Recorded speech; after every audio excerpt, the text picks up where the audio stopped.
guru kita semuanya. Mudah-mudahan Allah memberkahi ilmu beliau, waktu beliau, usia beliau, pada para tokoh alim ulama yang hadir, para sesepuh, ayah kakek kami kayaknya dari sisi usianya. Izinkan saya yang masih muda belia ini menyampaikan kebodohannya, menyampaikan kefakirannya, menyampaikan keterbatasannya. Mohon nanti kalau ada yang keliru diluruskan, bisa. Kalau ada yang bengkok mohon diluruskan, kalau ada yang salah mohon dibetulkan. Mudah-mudahan ini menjadi watawassaw bil haq, watawassaw bis sabr. Terima kasih juga kepada panitia, anak-anak muda. Saya jadi ingat, saya pernah muda juga dulu Pak, walaupun sekarang masih kayaknya. Ketika saya SMP, SMA gitu, aktif di Rohis, ya seperti inilah, semangatnya luar biasa meskipun tanpa perhitungan kadang-kadang gitu, tanpa pertimbangan macam-macam, pokoknya bismillah, yang penting jalan. Dan alhamdulillah atas itulah kemudian itu menjadi pembelajaran bagi adik-adik kita remaja masjid. Tanpa belajar mereka nggak akan tahu, nggak akan pernah mengalami yang namanya pengalaman. Sama seperti kita, saya yakin bahwa yang di samping kanan kiri orang tua kami ini pengalamannya banyak karena dulu pernah mencoba, karena dulu pernah merencanakan sesuatu lalu melakukan sesuatu dan alhamdulillah akhirnya bisa tahu. Termasuk juga sore hari ini, alhamdulillah. Saya sering sebenarnya ke sebelah tapi Pak jarang mampir di sini, di masjid kantor Perumnas 3. Kebetulan beberapa kali di sebelah sini kan, beberapa kali kami diundang bersama manajemen dari Perumnas dalam beberapa acara, termasuk di beberapa programnya. Alhamdulillah. Izinkan Pak Ustadz menyampaikan, mudah-mudahan ini jadi bermanfaat untuk saya khususnya dan untuk jamaah sekalian. Izin saya memperkenalkan diri, nama asli saya Asep Supriyatna. Dari namanya sudah pasti bisa menebak saya dari mana Bu? Dari? Saya dari tadi Bu. Mungkin bapak mengira saya dari Sunda karena namanya Asep. Asep itu bukan hak prerogatif orang Sunda Pak. Saya pernah 2 tahun yang lalu diundang ke Bandung di salah satu konferensi, namanya konferensi Asep-Asep. Jadi berkumpul ribuan nama Asep di Bandung. Saya tergabung di Paguyuban Asep Sedunia. Ada grupnya berkumpul ribuan nama Asep. Ketika ketemu, alhamdulillah Pak, baru ketemu aja bisa langsung ingat namanya. Ya karena semua namanya Asep gitu kan. Jadi gampang ingatnya. Ketika kenalan namanya siapa Pak? Asep itu udah tahu. Belakangnya Pak, saya Asep Supriyatna. Kalau Bapak, saya Asep Sitorus. Bapak dari mana? Saya dari Medan Pak. Loh kenapa namanya Asep? Orang tua Bapak dari Sunda? Oh bukan, orang tua saya, ayah saya Batak, ibu saya Batak. Kenapa namanya Asep? Mungkin dulu lahir di Bandung gitu. Enggak, saya lahir di Medan. Tinggal mungkin lama di Jawa Barat. Saya juga lama tinggal sampai detik ini, lahir di Medan, tinggal juga di Medan. Penasaran kenapa namanya Asep Pak? Ya saya juga nggak tahu Pak. Mungkin ibu saya dulu punya kisah masa lalu dengan namanya Asep. Mungkin diberi nama Asep. Tapi belakangnya tetap mengambil nama kerja dari sang ayah, Asep Sitorus. Jadi mohon maaf tidak semua nama Asep itu dari Sunda. Kalau saya insya Allah Sunda asli. Saya tinggal di Bogor, asli dari Sukabumi. Alhamdulillah sehari-hari lebih banyaknya di bidang training, khususnya di personal development, ngisi di beberapa perkantoran, termasuk juga kami aktif di kajian perkantoran. Ada 300 perkantoran yang kita dampingi, salah satunya PT Perumnas. Jadi kami rutin ngisi bulan Jumat kajian-kajian perkantoran di beberapa perkantoran, termasuk juga berdoanya kami aktif di Cinta Quran Foundation yang brosurnya ada di tangan Bapak Ibu sekalian. Kami mendirikan lembaga ini karena terdorong bahwa kita ini orang Indonesia. Bangga Ibu jadi orang Indonesia Bu? Bangga Pak? Apa yang membuat bangga dari Indonesia? Apanya yang bikin bangga? Hutangnya. Nah itu jangan dibikin bangga Pak, hutang Indonesia banyak sekarang ya, ada sekitar 5.000 triliun. Jadi kalau dibagi warga Indonesia ya mungkin sekitar 12 juta per orang. Tapi apa yang membuat bangga, kita ditakdirkan oleh Allah lahir di negeri dengan jumlah penduduk muslim terbesar di dunia. Kita harus bangga. Jadi muslim terbanyak di dunia itu ada di Indonesia. Dan muslim terbanyak di dunia yang nggak bisa baca Quran itu ada di Indonesia juga. Itu yang buat kita miris. Lalu kemudian kami mendirikan Cinta Quran Foundation Pusat. Mohon doanya, kami punya program namanya Indonesia Bisa Baca Quran. Kenapa? Karena data dari BPS beberapa tahun yang lalu 2018 ada 53,8% Muslim di Indonesia buta huruf Al-Quran. Kalau di sini, masya Allah, para penghafal Quran, ahli-ahli Al-Quran. Kami keliling ke beberapa tempat. Kemarin minggu yang lalu sebelum Ramadan, kami sempat mendatangi saudara-saudara kita di lapas kelas 3 di Gunung Sindur. Di situ siapa yang sedang menjalani hukuman itu kebanyakan para koruptor. Gayus itu ada di sana, kemudian para pengedar narkoba, para terpidana hukuman mati, kemudian pembunuh itu di situ berkumpul di situ. Kemudian kami datang, sudah hampir 6 kali kita program di situ, dan masya Allah walaupun wajahnya serem-serem Pak, tatonya penuh sekujur tubuh, ketika disodorkan Al-Quran suruh baca nangis Pak. Jadi badannya aja security, hatinya mah Hello Kitty katanya. Nggak kuat mereka. Ada seorang bapak usia sekitar 60 tahun, mau 55 tahun. Dia udah 4 kali bolak-balik penjara karena kasus narkoba. Ketika kita sodorkan, ayo Pak dibaca huruf ini. Saya tampilkan huruf-huruf hijaiyah tanpa sakal, tanpa macam-macam, hanya hurufnya aja. Coba Pak, tolong dibaca satu huruf saja. Ada yang hafal? Nggak ada Pak. Ini nggak tahu, enggak. Ada Pak satu huruf yang saya tahu, apa? Alif. Jadi usia 55 tahun yang tahu hanya satu huruf alif.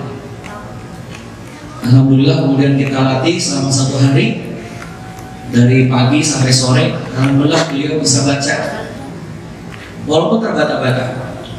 Yukhadi'unallaha, nangis. Betapa kemudian dia cerita, kami sering menjadi bulan-bulanan masyarakat, bahwa kami ini sampah masyarakat sudah tidak peduli lagi dengan kami.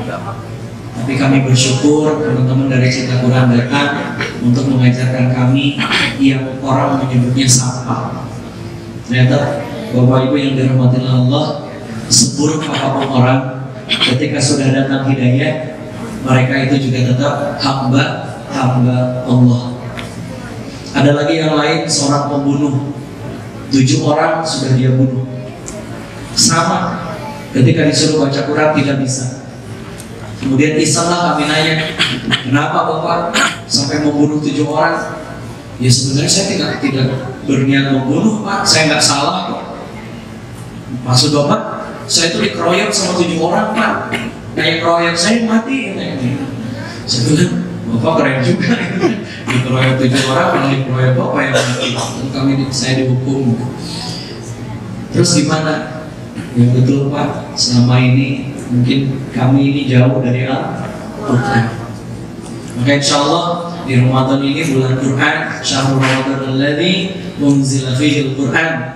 Maka insya Allah kita yang ada di sini mudah-mudahan menjadi hamba-hamba Allah yang diberikan syafaat nanti oleh Allah dengan Al-Quran. Amin. Mohon doanya, ini program kami bagi Bapak Ibu yang mau ikut serta silakan nanti bisa melalui panitia. Nanti mudah-mudahan setiap rupiahnya yang kita sumbangkan ini dalam rangka membebaskan buta aksara Al-Quran di negeri kita tercinta ini.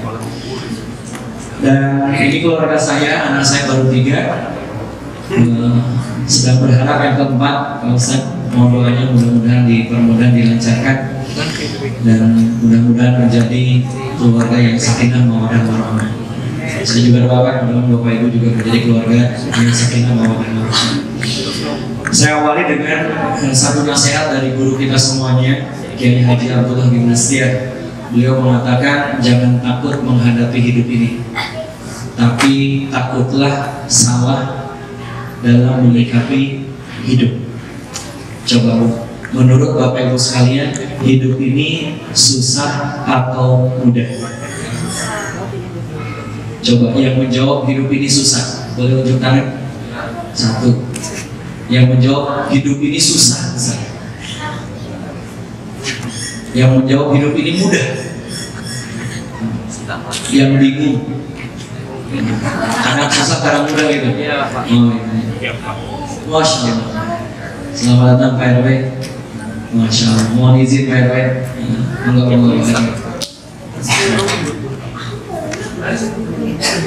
Silakan Pak RW.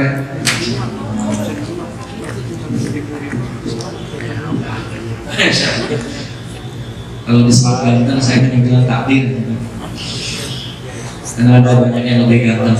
Ganteng itu ujian. Saya nggak pernah mengaku ganteng, takut diuji sama Allah sebagaimana Nabi Yusuf.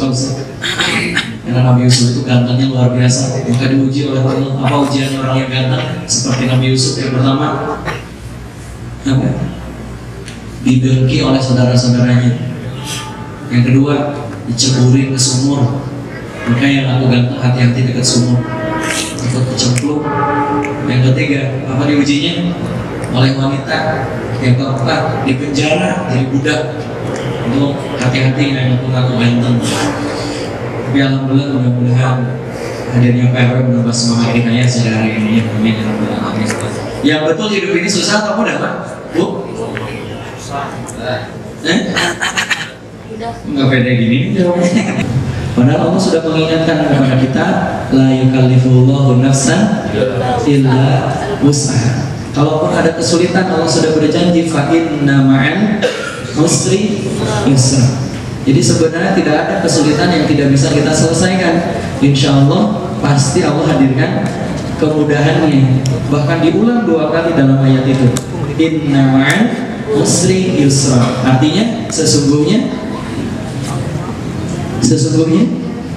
bukan setelah, kan makna itu bersama kesulitan ada kemudahan. Cuma kitanya aja yang nggak ngeh bahwa kemudahan sudah ada di depan kita. Maka yuk kita sama-sama.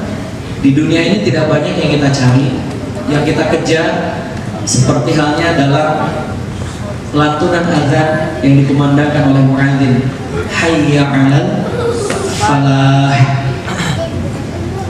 Yang kita kejar adalah kemenangan, keberuntungan. Maka mudah-mudahan kita seperti yang dijanjikan oleh Allah Subhanahu wa taala, menjadi hamba-hamba Allah yang aflaha, yang qad aflaha mu'minun. Sungguh beruntunglah orang-orang yang beriman.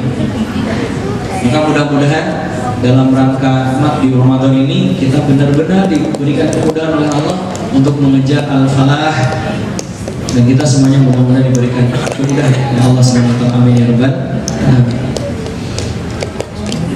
Bapak Ibu yang dirahmati Allah, kalau al-falah itu wujudnya apa sih? Kalau saya menggambarkan al-falah itu dalam doa yang begitu indah yang Allah ajarkan dalam Al-Quran, Rabbana atina fid dunya hasanah wa fil akhirati hasanah wa qina adzabannar. Itu al-falah yang sesungguhnya. Itulah keberuntungan yang sesungguhnya.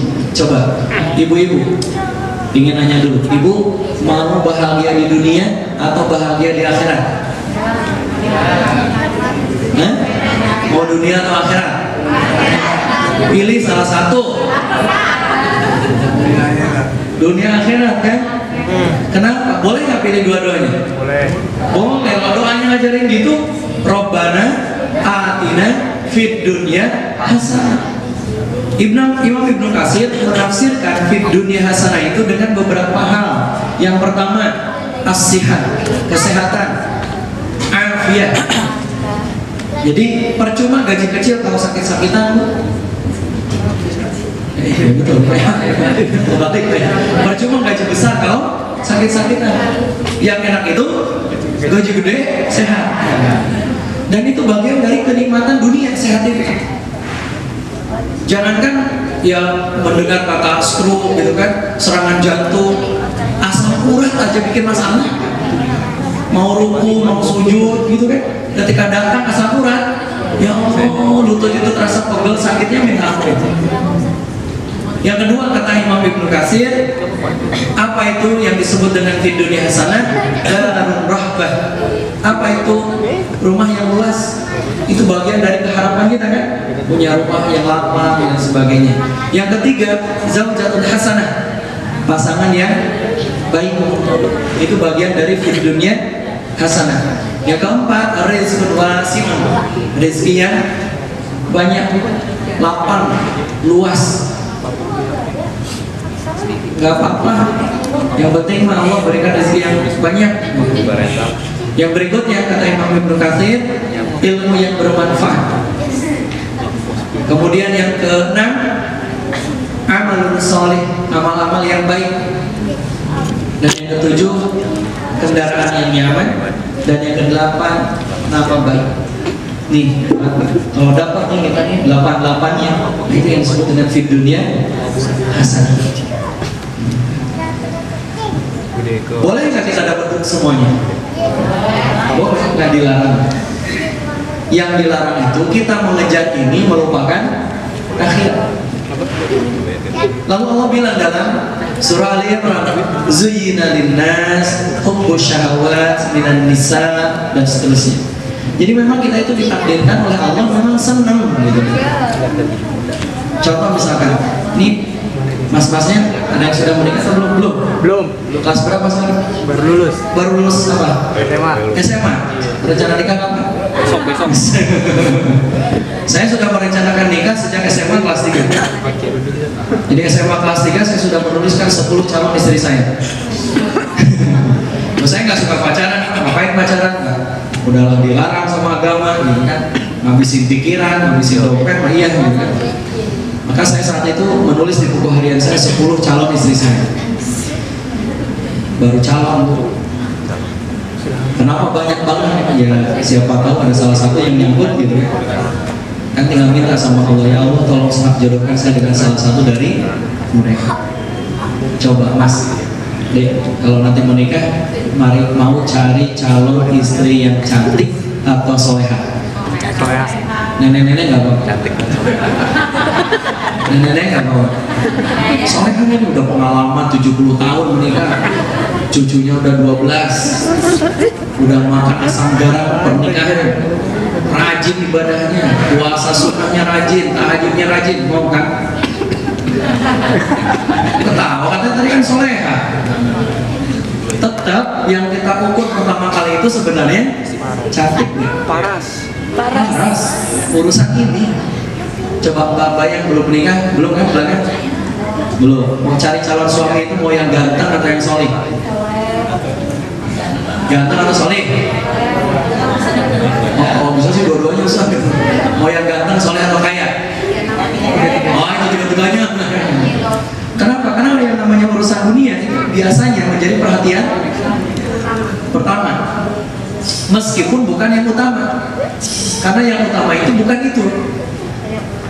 Di dalam ayat berikutnya Allah bilang, "Qul a'unabbi'ukum bi khairin min dzalikum." Mau nggak aku tunjukkan kata Allah yang lebih baik dari yang tadi yang 8 itu? Yang fi dunia hasanah itu. Apa itu? Lilladzina taqaw inda rabbihim jannah. Surga. Maka dalam redaksinya bagi orang beriman doa bukan cukup di Rabbana atina fid dunya, cukup di situ kan? Tapi wa fil akhirati hasanah. Maka kehidupan yang terbaik itu seperti apa? Coba menurut Bapak nih, ingin punya putra putri yang sukses atau yang bahagia? Oh sukses dan bahagia. Karena yang sukses belum tentu bahagia. Kalau yang nggak sukses kayaknya sudah pasti nggak bahagia katanya. Mau yang sukses atau bahagia? Dua-duanya. Yakin? Yakin Pak? Kenapa? Saya keliling ke beberapa tempat yang konon katanya itu orang sukses, tapi ternyata banyak juga masalahnya. lalu membuat dia nggak bahagia. Beberapa waktu yang lalu saya diundang ke Bintaro Jaya. Terkenal di situ, rumahnya mahal-mahal, kawasan elit para artis. Saya diundang ke kantor Bintaro Jaya. Saya nggak bawa mobil. Tadi juga sebenarnya pinginnya nggak bawa mobil, naik kereta aja. Kenapa? Karena tinggal turun di Buaran, jalan kaki, nyebrang, beres. Tapi karena memikirkan nanti pulangnya malam, udah deh bawa kendaraan. Ternyata betul, bawa kendaraan karena harus bawa layar, LCD dan sebagainya. Pas waktu ke Bintaro saya nggak bawa kendaraan, naik kereta. Turun di stasiun Jurangmangu, tahu kan ya? Iya. Jurangmangu di situ. Karena dari Jurangmangu ke kantor Bintaro itu cukup jauh, kemudian kondisinya mendung, akhirnya saya pesan taksi online. Nggak perlu kita sebutkan namanya kan, nggak enak. Pokoknya pesan. Pas pesan dapatlah Ford EcoSport. Saya bilang baru kali ini pesan taksi online dapatnya Ford. Biasanya kan Avanza paling banter kan, Ayla, dia, Datsun, kan gitu. Ini dapatnya Ford EcoSport. Dalam hati saya, jangan-jangan dibohong kan, banyak tuh ya mobilnya apa yang datang apa gitu kan. Akhirnya dia telepon, Pak, saya pakai EcoSport warna biru. Wih bener ternyata betul. Datanglah, wah baru kali ini saya naik mobil yang lumayan bagus. Naiklah saya ke belakang. Sopirnya anak muda, usianya baru 25 tahun. Muda banget. Kemudian tengah perjalanan saya iseng nanya sama dia, Mas, ini beneran nih Grab? Sebutin namanya. Mas beneran nih naik taksi online? Ya bener lah Pak, masa main-main, daripada nganggur Pak di rumah. Saya mikir Pak, nganggurnya aja punya EcoSport gitu kan. Saya bilang ini anak, oh iya yang penting halal ya Mas. Iyalah Pak, doanya. Udah nikah Mas, baru 4 bulan, baru menikah 4 bulan. Terus dia nanya, Bapak kerja di Bintaro? Oh bukan, saya diundang aja ke Bintaro. Emang kenapa Mas? Iya Pak, saya tuh lagi stres. Stres kenapa? Stres Pak, nyari-nyari rumah di Bintaro sini susah. Maksudnya mahal-mahal ya Pak? Ya iya Bintaro. Masa di Bintaro, emang kenapa Mas? Iya Pak, saya tuh pengen punya uang 1 M Pak. Tuh Pak, dia punya duit 1 miliar, stres cari rumah. Coba kebayang nggak, yang punya duit 1 miliar aja stres, apalagi kita. Maksudnya apa? Yang sukses aja belum tentu bahagia, dia stres cari rumah. Saya bilang, Mas ini nggak bersyukur deh. Kenapa? Cari di Bogor 1 M dapat 4 rumah. Kita kan sering begitu kan, urusan dunia itu nggak cukup, nggak berhenti, nggak beres-beres. Dikasih rumah susun masih minta yang lain kan gitu. Nanti dikasih rumah sendiri masih minta yang lain. Sudah punya rumah sendiri, kendaraan sendiri masih minta lagi terus gitu. Nggak habis-habis. Maka kita perlu yang namanya tidak hanya cukup sukses, tapi juga bahagia. Kalau kita mau bahagia, rumusnya syukur. Jadi kita akan sering sedih, kalut, galau, resah, gelisah, bibir pecah-pecah dalam berbagai macam urusan, sehingga kita nggak bahagia karena kuncinya kita nggak bersyukur. Contoh, ibu-ibu. Kalau ibu-ibu nggak bersyukur kepada pasangan Anda, maka insya Allah cepat stres, nggak bahagia. Kalau para suami nggak bersyukur kepada istrinya, maka cepat tergoda. Cepat tergoda. Kalau anak nggak bersyukur kepada orang tua, komplain. Kalau orang tua nggak bersyukur kepada anak, stres. Kuncinya kalau mau benar-benar bahagia, banyakin syukur. Nah, syukur ini berasal dari mana? Kata Rasulullah SAW, yang ini merupakan hadis yang begitu masyhur, bahwa ajab li amril mu'min, sungguh ajib Yang bahasa anak muda ajib aja gitu ya. Itu bahasa Arab ajib.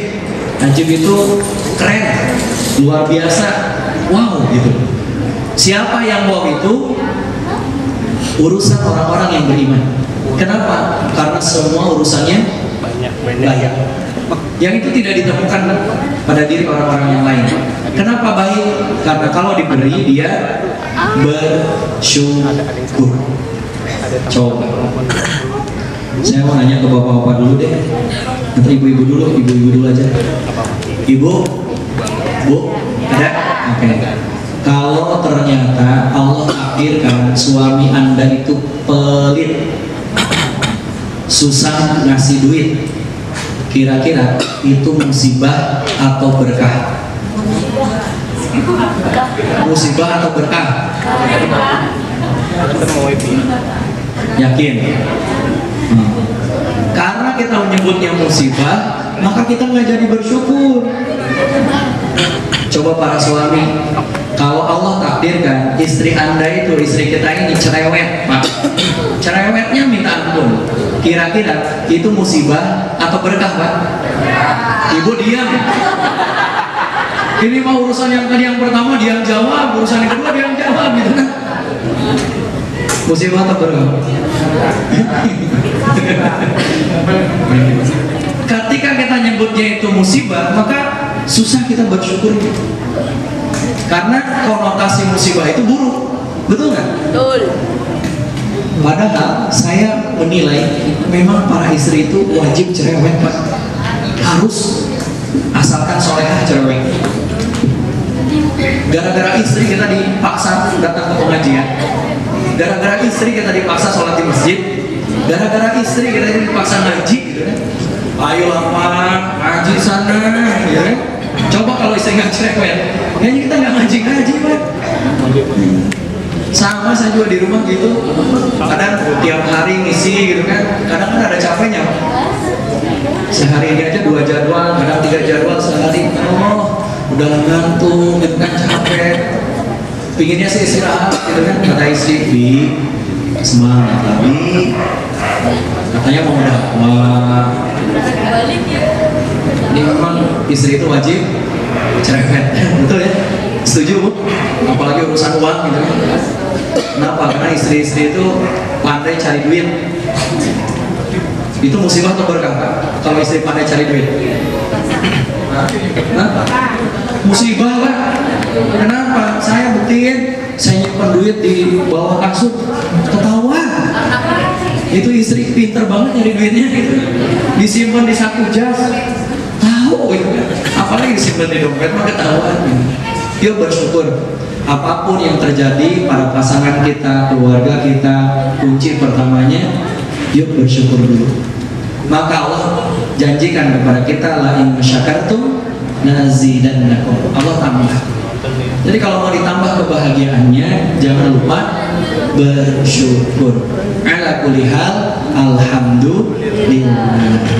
Dan syukur itu nggak hanya diucapan. Kata Ibnu Qayyim ada 3. Yang pertama dalam hati, yang kedua dalam lisan, yang ketiga dalam perbuatan. Itu yang namanya syukur. Contoh, ada seorang suami nanya sama istrinya, istriku, kamu sayang gak sama aku? Kira-kira jawabannya apa? Ya sayang lah Mas. Dan itu pertanyaannya, sudahkah dia bersyukur dengan lisannya itu? Sudahkah dia bersyukur? Belum tentu, tergantung nanti sikapnya. Para suami pulang kerja, duduk, Mah, ya Pak, bikinin kopi Mah. Kalau istrinya jawab, apa? Kopi itu mengandung kafein, nggak bagus buat lambung Papa. Ya udah deh Mah, teh manis. Papa, gula darah Papa itu tinggi, jangan minum yang manis-manis. Cukup lihat Mama aja udah manis kok. Ya udah deh Mah, air putih ya. Papa, di samping Papa itu ada dispenser. Ambil sendiri kan, males kamu. Pertanyaannya, tadi jawabnya cinta, jawabnya sayang, tapi sikapnya menunjukkan cinta dan sayang? Enggak, itu nggak bersyukur. Walaupun di lisannya beribu-ribu kali mengatakan sayang, syukur, makasih dan sebagainya. Jadi harus lengkap, hatinya bersyukur, lisannya bersyukur, tubuhnya juga bersyukur. Nah kita di Ramadan juga begitu. Bersyukur ataukah tidak kita di Ramadan tergantung hati, lisan dan perbuatan. Coba bersyukur nggak Bu kalau takdirkan kita di Ramadan ini? Bersyukur? Senang? Yakin? Apa yang membuat senang dari Ramadan? Banyak sekali. Coba sebutkan 10 keutamaan bulan Ramadan. 1. Bagus. 2. Ya betul. 3. Banyak nggak Bu? Banyak. Tapi kenapa banyak orang mendengar kata Ramadan itu stres? Ya Ramadan lagi. Padahal Ramadan itu bulan berkah, betul nggak? Betul. Nggak ada satupun yang namanya berkah itu masalah. Berkah itu pasti kebaikan. Coba berkahnya Ramadan itu dalam segala hal. Urusan duit aja berkah. Hanya di Ramadan pengeluarannya banyak, duitnya cukup. Betul nggak? Ya cukupnya bisa pinjam, bisa kasmon gitu kan, banyak cukup lah. Gitu. Betul kan? Hanya di Ramadan buah yang nggak ada rasanya laku. Timun suri. Betul kan? Di bulan selain Ramadan mah nggak laku itu buah. Hanya di Ramadan. Di Ramadan siangnya jadi pahala, malamnya jadi pahala, betul kan? Betul. Tarawihnya jadi ibadah, masya Allah. Di sini tarawih masih penuh kan? Alhamdulillah. Kalau di saya sudah berkurang. Hari pertama sih penuh sampai luar. Hari kedua udah mulai berkurang. Hari ketiga tinggal di dalam. Oh sama. Saya kira jadi masjid saya aja. Coba, syukurkah kita saat tarawih? Lihat saja di lisan kita saat tarawih. Lihat hati kita ikhlas atau tidaknya saat tarawih. Lihat gerakan tarawih kita, kan ada tuh viral di TV ya. Tarawih hanya 7 menit, 23 rakaat. Kebayang nggak Pak itu kecepatannya kayak apa? Saya aja nggak ngebayangin itu videonya. Allahu Akbar, Allahu Akbar, Allahu Akbar, Allahu Akbar, Allah. Ini tarawih atau apa sih? Betul nggak? Tapi kita juga jadi terpengaruh. Keikhlasan kita tarawih sangat tergantung iman cepat atau enggak. Kalau imam yang cepat pas takbiratul ihram senang Anda itu. Ini jam 8 jadi beres. Allahu Akbar. Bismillahirrahmanirrahim. Alhamdulillahirabbil alamin arrahmanir rahim maliki yaumiddin. Iyyaka na'budu wa iyyaka nasta'in. Ihdinas siratal mustaqim siratal ladzina an'amta 'alaihim ghairil maghdubi 'alaihim waladdallin. Amin. Itu senang Anda. Oh ini cepat nih, ekspres. Giliran besok imamnya ganti. Anak muda hafal Quran, sebelum maju ke depan dia ngomong slow, luruskan, rapatkan soft. Tenang ini anak muda. Lalu takbiratul ihram. Allahu Akbar. Baru takbir. Yang nggak khusyuk, nggak ikhlas itu udah masalah. Bismillahirrahmanirrahim. Awalnya gini Bu, langsung berubah kan? Coba. Terus kita nyebut bersyukur. Betul nggak? Coba imam panjang dikit aja udah diprotes kan? Gak usah cepetan dikit, usah. Padahal sholat tarawih itu kan sholat nyantai gitu. Kadang berhenti dulu istirahat, lanjut lagi gitu kan bosannya. Coba dijajal ya, satu malam itu 1 juz itu. Alhamdulillah di sini mas 1 juz kan? Ya juz 30 maksudnya. 10 ayat terakhir gitu. Yuk. Dan termasuk kita nggak bersyukur kepada Allah kalau kita tidak pandai berterima kasih kepada manusia. Maka agar kita dinilai bahagia, nih rumusnya Bu, kalau mau bahagia berumah tangga, banyakin berterima kasih kepada pasangan. Pak, kalau mau bahagia, banyakin berterima kasih kepada pasangan. Jangan banyakin nuntut. Semakin banyak nuntut, stres. Banyakin terima kasih. Itu yang pertama. Jadi kalau mau bahagia, rumusnya apa? Bersyukur. dengan mengucapkan makasih ya sayang, wis kan gitu. Makasih ya Pak sudah nemenin aku selama 50 tahun ini. Aku bahagia